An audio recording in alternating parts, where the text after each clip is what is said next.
ಸಾಧ್ಯ ಆಯ್ತಿತ್ತ? ಅದಕ್ಕೆ ನಾವು ಅಂಬೇಡ್ಕರ್ ಏನ್ ಹೇಳಿದ್ದಾರೆ, ಯಾರಿಗೆ ಇತಿಹಾಸ ಗೊತ್ತಿರಲ್ಲ ಅವ್ರು ಯಾರು ಕೂಡ ಇತಿಹಾಸ ನಿರ್ಮಾಣ ಮಾಡಲಿಕ್ಕೆ ಸಾಧ್ಯ ಇಲ್ಲ. ಗಾಂಧೀಜಿ ಓದ್ಕೋಬೇಕು, ಬುದ್ಧನ ಓದ್ಕೋಬೇಕು, ಬಸವಣ್ಣನ ಓದ್ಕೋಬೇಕು, ಅಂಬೇಡ್ಕರ್ ಓದ್ಕೋಬೇಕು. ಇವು ಓದ್ಕೊಳ್ಳದೆ ಹೋದ್ರೆ, ಇತಿಹಾಸ ತಿಳ್ಕೊಳ್ಳದೆ ಹೋದ್ರೆ ನಾವು ಇತಿಹಾಸ ನಿರ್ಮಾಣ ಮಾಡಲಿಕ್ಕೆ ಸಾಧ್ಯ ಇಲ್ಲ. ಇದನ್ನ ನಾವು ಸ್ಪಷ್ಟವಾಗಿ ತಿಳ್ಕೋಬೇಕಾಗ್ತದೆ, ಅರ್ಥ ಮಾಡ್ಕೋಬೇಕಾಗ್ತದೆ. ಬಸವಣ್ಣ, ಬುದ್ಧ, ಅಂಬೇಡ್ಕರ್ ಇವರು ಯಾಕೆ ವಿಷನರಿಗಳಾದರು ಅಂತಂದ್ರೆ, ಇನ್ನು 10 ವರ್ಷಕ್ಕೆ, 20 ವರ್ಷಕ್ಕೆ, 100 ವರ್ಷಕ್ಕೆ, 1000 ವರ್ಷಕ್ಕೆ ಏನಾಗಬಹುದು ಅಂತಕ್ಕಂಥದನ್ನ ಊಹಿಸಿ ಅರ್ಥ ಮಾಡ್ಕೊಂಡಿದ್ರು. ಅದಕ್ಕೋಸ್ಕರ ವಿಷನರಿಗಳು ಅಂತ ಕರೀತೀವಿ. ಬಸವಣ್ಣ, ಅಂಬೇಡ್ಕರ್ ಏನ್ ಹೇಳಿದ್ರು? ಈ ಸಂವಿಧಾನ ಇದೆಯಲ್ಲ, ನಮ್ಮ ದೇಶದ ಸಂವಿಧಾನ ಇದೆಯಲ್ಲ, ಅದು ನಾನು ಎಲ್ಲ ದೇಶಗಳ ಸಂವಿಧಾನದಲ್ಲೆಲ್ಲ ಅಧ್ಯಯನ ಮಾಡಿ ಯಾವುದು ಒಳ್ಳೇದಿದೆ ಅದು ತೆಗೆದು ಇದರಲ್ಲಿ ಸೇರಿಸಿ ನಮ್ಮ ಇತಿಹಾಸ ಇದೆಯಲ್ಲ ಅದನ್ನೆಲ್ಲ ಸೇರಿಸಿ ನಾನು ಸಂವಿಧಾನ ರಚನೆ ಮಾಡಿದ್ದೀನಿ ಅಲ್ವಾ. ಈ ಸಂವಿಧಾನದ ಬಗ್ಗೆ ನೀವು ತಿಳ್ಕೊಳ್ಳದೆ ಹೋದ್ರೆ, ಅರ್ಥ ಮಾಡ್ಕೊಳ್ಳದೆ ಹೋದ್ರೆ, ನೀವು ಯಾರು ಕೂಡ ಸಮಾಜದಲ್ಲಿ ನಿಮ್ಮ ಸಮಾಜಕ್ಕೆ ಒಳ್ಳೆ ಕೊಡುಗೆ ಕೊಡಲಿಕ್ಕೆ ಸಾಧ್ಯ ಇಲ್ಲ. ಕೊಡಕ್ಕಾಗ್ತದ? ಅದಕ್ಕೆ ತಿಳ್ಕೋಬೇಕು. ಅದಕ್ಕೆ ಸಂವಿಧಾನ ಇದೆಯಲ್ಲ,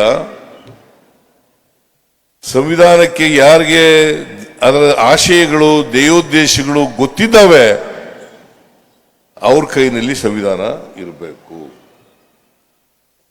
ಅದಕ್ಕೆ ವಿರುದ್ಧವಾಗಿರೋರ ಕೈನಲ್ಲಿ ಇದ್ರೆ ಏನಾಗುತ್ತೆ ಸಂವಿಧಾನ? ಇದನ್ನ ಅರ್ಥ ಮಾಡ್ಕೋಬೇಕಾಗುತ್ತೆ.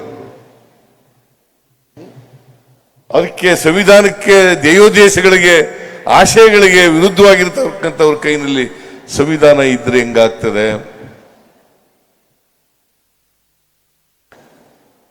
ಅದರಿಂದ ಸಂವಿಧಾನದ ಆಶಯಗಳಿಗೆ ಯಾರು ಬದ್ಧರಾಗಿರ್ತಾರೆ ಅವರು ಸಮಾಜದಲ್ಲಿ ಬದಲಾವಣೆಯನ್ನು ತರಲಿಕ್ಕೆ ಸಾಧ್ಯ ಆಗ್ತದೆ, ಸಮ ಸಮಾಜವನ್ನು ತರಲಿಕ್ಕೆ ಸಾಧ್ಯ ಆಗ್ತದೆ, ಎಲ್ಲರನ್ನು ಮುಖ್ಯವಾಹಿನಿಗೆ ತರಲಿಕ್ಕೆ ಸಾಧ್ಯ ಆಗ್ತದೆ. ಅದನ್ನೇ ಬಸವಾದಿ ಶರಣರು ಬಯಸಿದ್ದದು, ಅದನ್ನೇ ಅಂಬೇಡ್ಕರ್ ಬಯಸಿದ್ದದ್ದು, ಅದನ್ನೇ ಬುದ್ಧ ಬಯಸಿದ್ದದ್ದು. ಇದನ್ನು ನಾವು ಅರ್ಥ ಮಾಡ್ಕೋಬೇಕಾಗ್ತದೆ. ನಾವು ಈಗ ಅಲ್ಲಿ ಎಲ್ಲರೂ ಇದ್ದಾರೆ, ಅಕ್ಕಮಹಾದೇವಿ ಇದ್ದಾರೆ, ಬುದ್ಧ ಇದ್ದಾನೆ, ಬಸವಣ್ಣ ಇದ್ದಾನೆ, ಅಂಬೇಡ್ಕರ್ ಇದ್ದಾರೆ, ಆಮೇಲೆ ನಾರಾಯಣ ಗುರು ಇದ್ದಾರೆ, ಶಿಶುನಾಳ್ ಶರೀಫ್ ಇದ್ದಾರೆ, ಅಕ್ಕಮಹಾದೇವಿ. ಇದನ್ನೆಲ್ಲ ಯಾರು ಗೊತ್ತಾ? ನಾನು ಯಾಕೆ ಈಗ ಬಿಜಾಪುರದ ಯೂನಿವರ್ಸಿಟಿ ಇದೆ, ಮಹಿಳಾ ಯೂನಿವರ್ಸಿಟಿ, ಅದಕ್ಕೆ ಅಕ್ಕ ಮಹಾದೇವಿ ಮಹಿಳಾ ಯೂನಿವರ್ಸಿಟಿ ಅಂತ ಹೆಸರಿಟ್ಟವ್ರು ಯಾರು?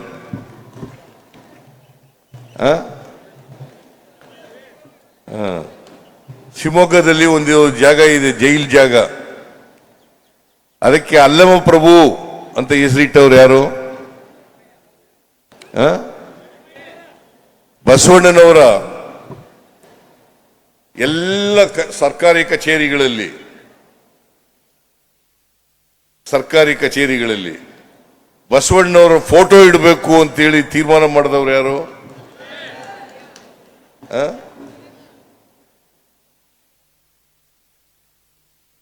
ಬಸವಣ್ಣವ್ರನ್ನ ಸಾಂಸ್ಕೃತಿಕ ನಾಯಕ ಅಂತ ಯಾಕೆ ಇಟ್ಟದು? ಅದನ್ನ ಇಟ್ಟವ್ರು ಯಾರು?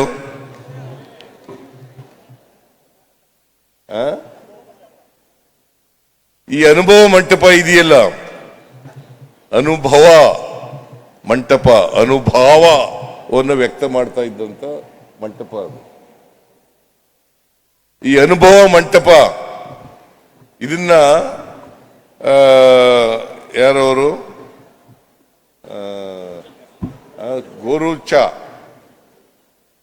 ಗೋರೂಚ ಅವರ ಅಧ್ಯಕ್ಷತೆಯಲ್ಲಿ ಒಂದು ಸಮಿತಿಯನ್ನ ಮಾಡಿ ಅವರಿಂದ ರಿಪೋರ್ಟ್ ತಗೊಂಡು ಅನುಭವ ಮಂಟಪವನ್ನು ಪುನಶ್ಚೇತನ ಮಾಡಬೇಕು ಅಂತೇಳಿ ತೀರ್ಮಾನ ಮಾಡಿದವರು ನಮ್ಮ ಸರ್ಕಾರ.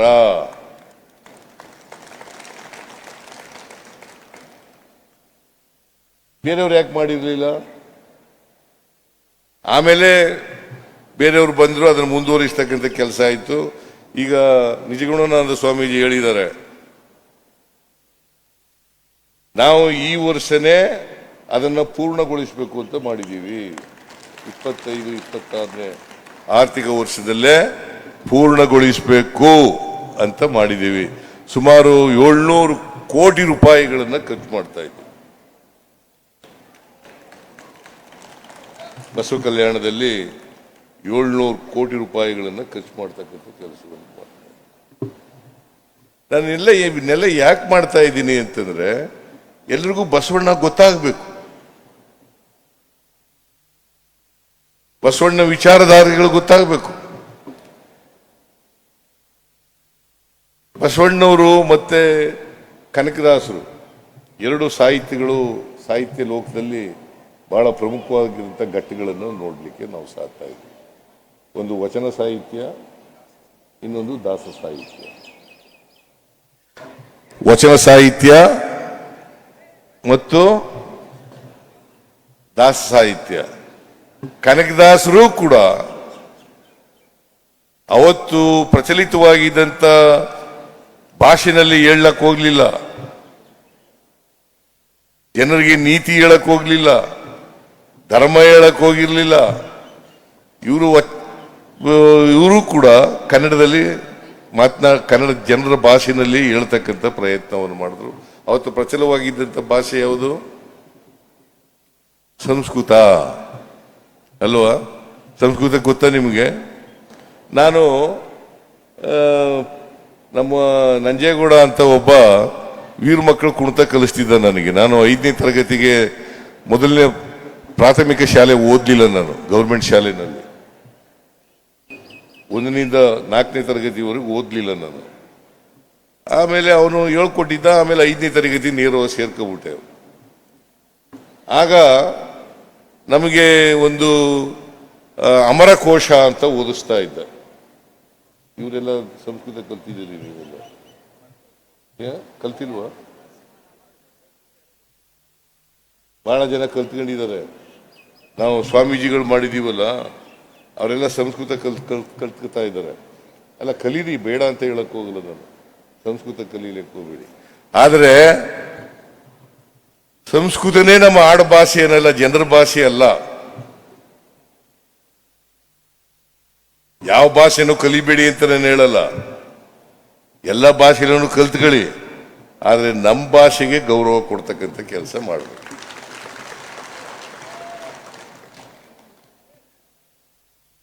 ಯಾವ ಭಾಷೆನಾದ್ರು ಕಲೀರಿ, ಆದರೆ ಕನ್ನಡ ಅಲ್ಲ ನನ್ನ ಮಾತೃಭಾಷೆ. ಅದಕ್ಕೆ ಭಾಷಾವಾರು ಪ್ರಾಂತ್ಯಗಳ ವಿಂಗಡಣೆ ಅದು. ಎಲ್ಲರೂ ಕೂಡ ಒಂದು ಆಡಳಿತದ ಛತ್ರಿ ಕೆಳಗಡೆ ಬರಬೇಕು ಅಂತೇಳಿ ಭಾಷಾವಾರು ಪ್ರಾಂತ್ಯಗಳಾದದ್ದು. ಭಾಷಾವಾರು ಪ್ರಾಂತ್ಯಗಳಾದ್ಮೇಲೆ ನಮ್ದು 1956 ನವೆಂಬರ್ 1ಕ್ಕೆ ಭಾಷಾವಾರು ಪ್ರಾಂತ್ಯ ಆಯಿತು. 73ರವರೆಗೂ ಅದೇ ಇತ್ತು, ಮೈಸೂರು ರಾಜ್ಯನೇ ಅಂತ ಇತ್ತು. ಆಮೇಲೆ ಕರ್ನಾಟಕ ಅಂತ ಆದದ್ದು ಕರ್ನಾಟಕದಲ್ಲಿ. ಆದರೆ ನಮ್ಮ ಮಾತೃಭಾಷೆ, ನೆಲದ ಭಾಷೆ ಇದೆಯಲ್ಲ, ನಮ್ಮ ತಾಯಿ ಭಾಷೆ ಇದೆಯಲ್ಲ, ಅದು ಸಾರ್ವಭೌಮ ಭಾಷೆ ಆಗಿರಬೇಕು. ಅದಕ್ಕೋಸ್ಕರ ಜನರ ಭಾಷೆನಲ್ಲಿ ಈ ಬಸವಾದಿ ಶರಣರು ಜನರಿಗೆ ಧರ್ಮವನ್ನು ತಿಳಿಸ್ತಕ್ಕಂಥ ಪ್ರಯತ್ನವನ್ನು ಮಾಡಿದ್ರು.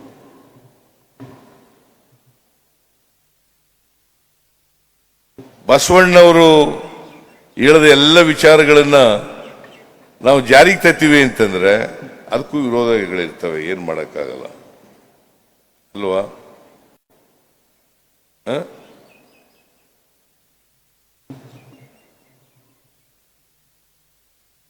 ಇವತ್ತು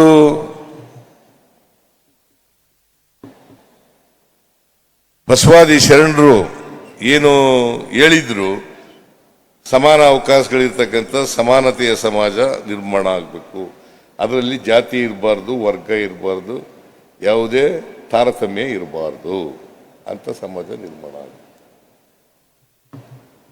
ಅಂತ ಸಮಾಜ ನಿರ್ಮಾಣ ಮಾಡಕ್ಕೆ ಹೋದರೆ ಅನೇಕ ಅಡೆತಡೆಗಳು, ಅನೇಕ ಜನ ಅದಕ್ಕೆ ವಿರೋಧ ವ್ಯಕ್ತ ಮಾಡ್ತಕ್ಕಂಥವ್ರು ಎಲ್ಲ ಜನ ಇದ್ದಾರೆ. ಅದರಿಂದ ನಿಮಗೆ ಬಿಡ್ತೀನಿ, ಅದನ್ನ ನೀವೇನು ತೀರ್ಮಾನ ಮಾಡಬೇಕು. ಸಮಾಜ ಆಗ್ಬೇಕಾ, ತಾರತಮ್ಯ ಸಮಾಜ ಇರ್ಬೇಕಾ? ಏನಾಗ್ಬೇಕ್ರಿ?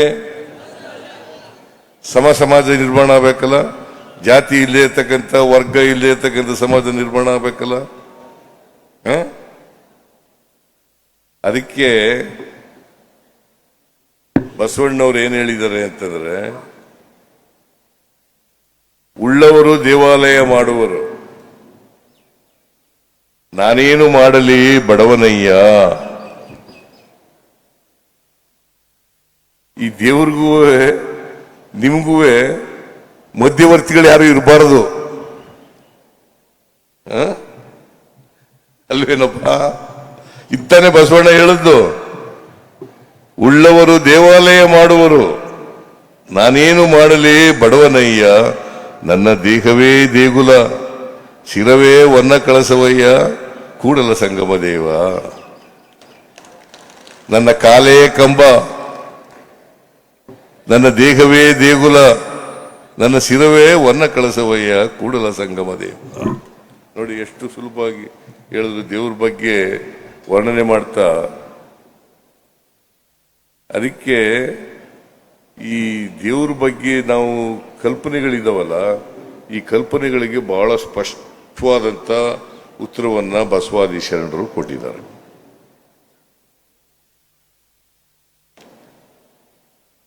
ಕನಿಷ್ಠ ಪಕ್ಷ ನಿಮ್ಗೆ ಇಷ್ಟಲಿಂಗ ಪೂಜೆ ಮಾಡ್ತಿರಲ್ಲ,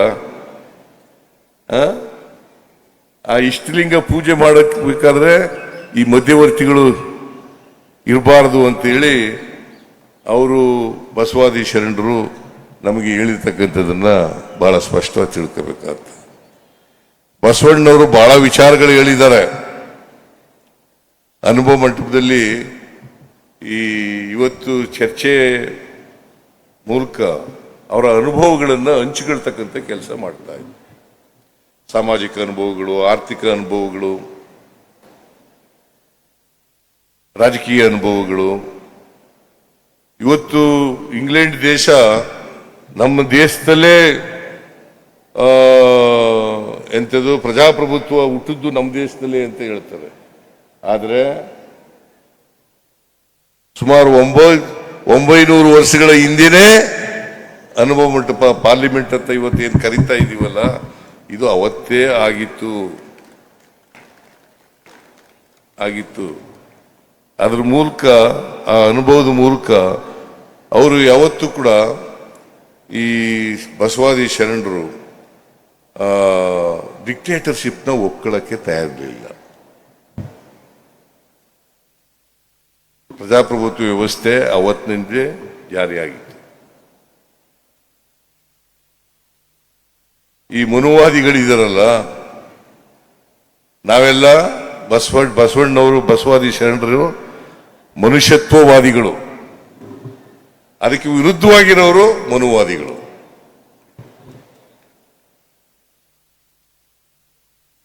ಅದಕ್ಕೆ ವಿರುದ್ಧವಾಗಿರೋರು ಮನುವಾದಿಗಳು.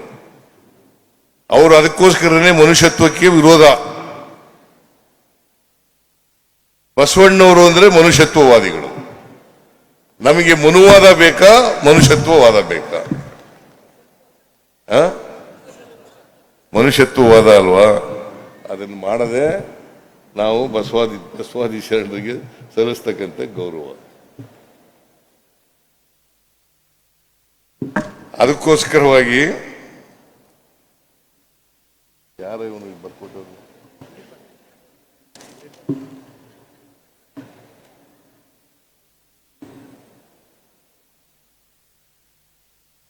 ಅದನ್ನ ಮಾಡದೇ ಅಲ್ವಾ. ಅದಕ್ಕೆ ಬಸವಣ್ಣವರು ನಾವು ಕಾಯಕ ಮಾಡ್ತೀವಲ್ಲ,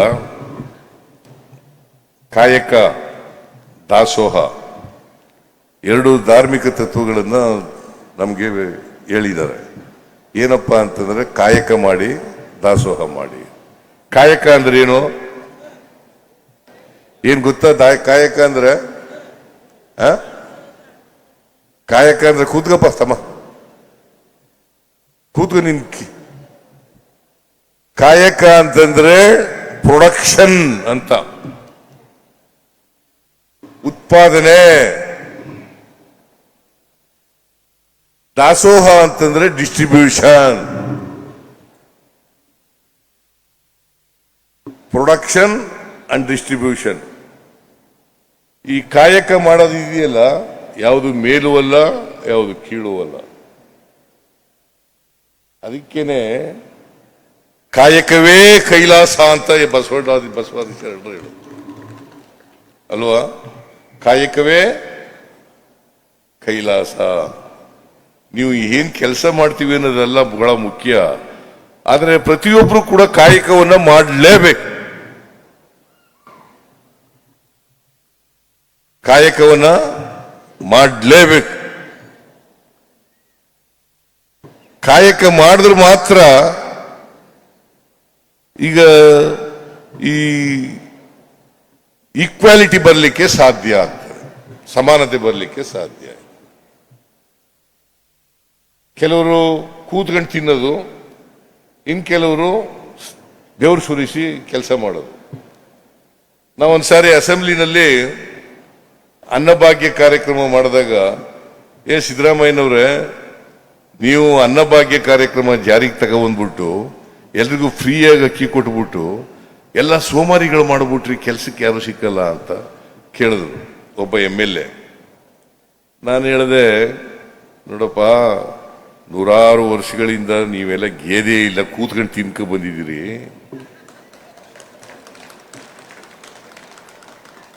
ಕೂತ್ಕೊಂಡು ತಿಂದಿದ್ದೀರಿ. ನೀವೊಂದಷ್ಟು ದಿನ ಗೇಯ್ರಿ, ಅವರೊಂದಿನ ರೆಸ್ಟ್ ತಗೊಳ್ಳಿ, ಯಾರು ಕೆಲಸ ಮಾಡೋದು ರೆಸ್ಟ್ ತಗೊಳ್ಳಿ.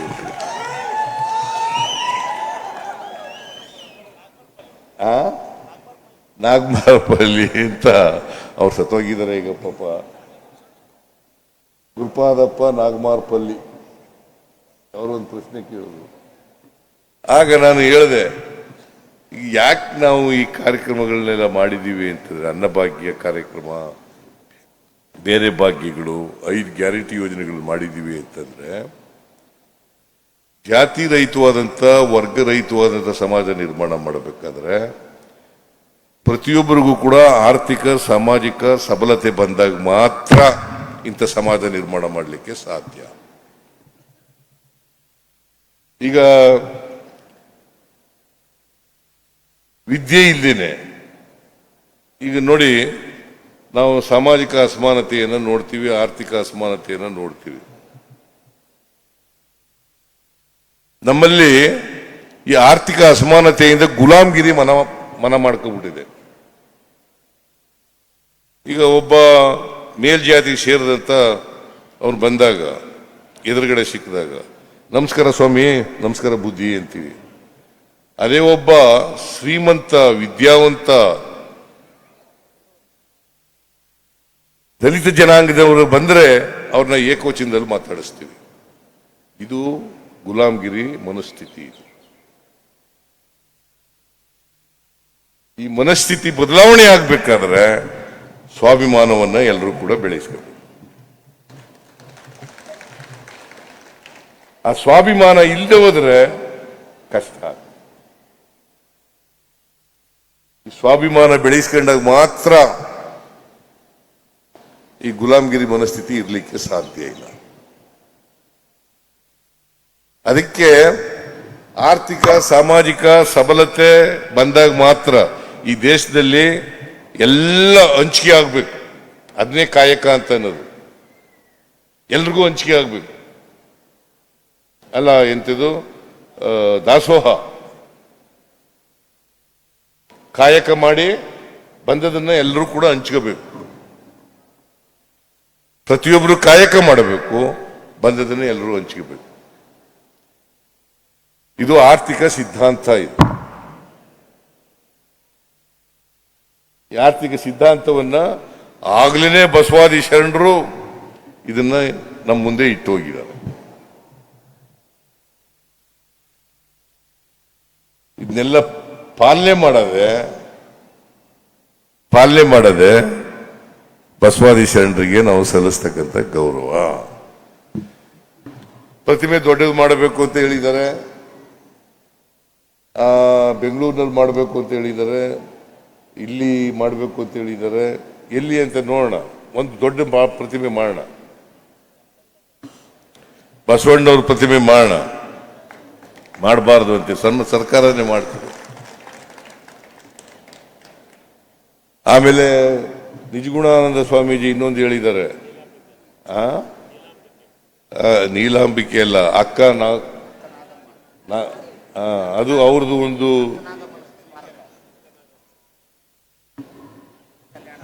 ಅಲ್ಲಿ ಕಲ್ಯಾಣಮ್ಮ ಅಂತ ಈ ಅರಳೆಯ ಇವರು ಬಸವಣ್ಣವರು ಸುಮ್ಮನಿರ್ಲಿಲ್ಲ. ಅವರು ಏನು ಅವ್ರ ಕಾಲದಲ್ಲಿ ಏನ್ ಮಾಡಿದ್ರು, ಎಂತವ್ರವರು ಬ್ರಾಹ್ಮಣ ಮಧುವರಸನ ಮಗಳು ಅರಳಯ್ಯನ ಮಗ, ಇಬ್ಬರಿಗೂ ಮದುವೆ ಮಾಡಿಸ್ಬಿಡ್ತಾರೆ. ಈ ಅರಳಯ್ಯ ಯಾರ ಜಾತಿ? ಸಮಗಾರರು. ಮಧುವರಸ ಯಾವ ಜಾತಿ? ಬ್ರಾಹ್ಮಣ ಜಾತಿ. ಇವರಿಬ್ರಿಗೂ ಮದುವೆ ಮಾಡಿಸ್ಬಿಡ್ತಾರೆ. ಅದಕ್ಕೆ ಅರಳಯ್ಯನ ಹೆಂಡತಿ ಇದ್ದಳಲ್ಲ ಕಲ್ಯಾಣಮ್ಮ ಅಂತ, ಅವರು ಐಕ್ಯ ಆಗಿರ್ತಕ್ಕಂಥ ಜಾಗ ಇದೆಯಲ್ಲ, ಅದನ್ನು ಬೆಳಗಾಂನಲ್ಲಿ ಅಭಿವೃದ್ಧಿ ಪಡಿಸ್ಬೇಕು ಅಂತ ಹೇಳಿದ್ದಾರೆ. ಅದನ್ನು ಮಾಡಿಸೋಣ. ಆಮೇಲೆ ಅಕ್ಕ ನಾಗಮ್ಮ ಅವರ ಸಮಾಧಿನೂ ಕೂಡ ತರೀಕೆರೆನಲ್ಲಿದೆ. ಅದನ್ನು ಕೂಡ ಮಾಡಿಸ್ತಕ್ಕಂಥ ಕೆಲಸ ಮಾಡೋಣ ಅಂತಕ್ಕಂಥ ಇವೆಲ್ಲ ಮಾಡೋಣ. ನೀವು ಸ್ವಲ್ಪ ಬದಲಾವಣೆ ಆಗಿ ಅಷ್ಟೇ. ಇವನಾರವ ಎಂದು ಎನಿಸದಿರಯ್ಯ, ಇವ ನಮ್ಮವ ಅಂತ ಬದಲಾವಣೆ ಆಗಿ ಅಷ್ಟೇ. ಎಲ್ಲರೂ ನಮ್ಮವರು ಅಂತನ್ನಿ, ಇವನು ಯಾರು ಅಂತ ಹೇಳಕ್ ಹೋಗ್ಬೇಡಿ, ಇವ್ ನಮ್ಮವ ಅಂತ ಹೇಳಿ ಅಷ್ಟೇ. ಇಷ್ಟು ಮಾಡಿದ್ರೆ ನಾವು ಬಹಳ ದೊಡ್ಡ ಕೊಡುಗೆ ಕೊಟ್ಟಾಗ ಆಗುತ್ತೆ ಸಮಾಜಕ್ಕೆ, ಮನುಷ್ಯತ್ವಕ್ಕೆ ಅಂತ ಹೇಳ್ತಾ ಇವತ್ತು ಈ ಕಾರ್ಯಕ್ರಮದಲ್ಲಿ ಅತ್ಯಂತ ಸಂತೋಷದಿಂದ ಭಾಗಿಯಾಗಿದ್ದೇನೆ. ಈ ನಾಡಿನ ಎಲ್ಲ ಜನರಿಗೆ, ನಿಮಗೆ ಬಸವಣ್ಣನವರ ಜಯಂತ್ಯೋತ್ಸವದ ಶುಭಾಶಯಗಳನ್ನು ಕೋರಿ ನನ್ನ ಮಾತುಗಳನ್ನು ಮುಗಿಸ್ತೇನೆ. ಜೈ ಹಿಂದ್, ಜೈ ಕರ್ನಾಟಕ. ಹೆಚ್ಚಿನ ವಿಡಿಯೋಗಳಿಗೆ ಪ್ರತಿಧ್ವನಿ ಯೂಟ್ಯೂಬ್ ಚಾನೆಲ್ ಸಬ್ಸ್ಕ್ರೈಬ್ ಮಾಡಿ, ಬೆಲ್ ಐಕಾನ್ ಕ್ಲಿಕ್ ಮಾಡಿ.